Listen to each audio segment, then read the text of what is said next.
देखिए, कुछ फैंस और कुछ यूट्यूबर्स ऐसे होते हैं जो आँख से अंधे और दिमाग से सुस्त होते हैं। थोड़ा सा भी उनके स्टार का लेवल क्या बढ़ जाता है, उनको हजम ही नहीं होता और मुंह उठाकर कुछ भी बकने लगते हैं। अब यहाँ पे मेरा मकसद कतई भी खेसारी यादव को नीचा दिखाना नहीं है, क्योंकि मैंने ऐसा वीडियो भी बनाना बहुत दिनों से आप देखेंगे तो छोड़ ही दिया है। लेकिन कुछ लोग ऐसा कमेंट कर रहे हैं कि दिमाग एकदम से खराब हो गया, तो औकात तो वही दिखाना पड़ेगा। अब आज सारेगामा और गन्नायक फिल्म से के गानों में कंपेयर किया जा रहा है, कुछ यूट्यूबर के द्वारा भी, कुछ फैंस के द्वारा भी। क्योंकि आज पहले घंटे से ही सारेगामा पर ऐड लग चुका था और ऐड लगा के 5 घंटे में 1 मिलियन कंप्लीट हुआ। अब जरा हमें आप ही समझदार महानुभाव लोग बताइए कि शुभ लाभ फिल्म्स और डीआरएस म्यूजिक जैसे चैनल से क्या खेसारी यादव 5 घंटे में 1 मिलियन कर देंगे? अरे भाई, उन्हें तो इस साल ब्लू बीट के गाने को भी 1 मिलियन करने में 2 दिन लगा था, जबकि वो उनका अपना चैनल है।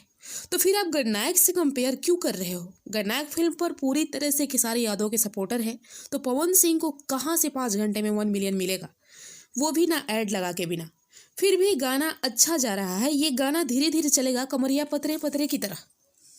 दूसरी बात कि कुछ बेवकूफ़ कमेंट कर रहे हैं कि पवन सिंह का एक गाना ट्रेंडिंग में और खेसारी यादव का 15 गाना। अरे बाप रे! अरे मूर्खो, जब पवन सिंह भी खेसारी यादव की तरह 5 गाने वेब म्यूजिक से लाए होते ना, तो अब नंबर 1 से लेकर नंबर 5 तक में जगह खाली नहीं होता, केवल वही होते ट्रेंडिंग में।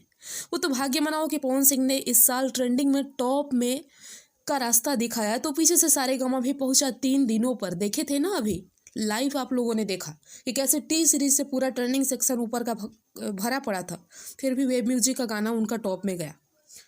और 1 घंटा के लिए कोई मेन सेक्शन में नंबर 1 क्या हो गया, तो ये कौन सा बड़ा लकीर खींच दिया।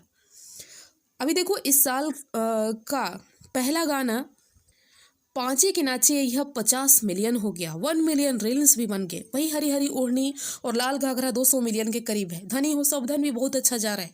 तो ये सब तुम लोगों को नहीं दिखाई देता? पागल हो क्या यार, हद है। खेसारी यादव के बारे में कुछ ना भी बोलो तो भी आ जाते हो कमेंट करके जबरदस्ती बुलवाने। चुप रहो, कुछ भी मत बोलो, समझे?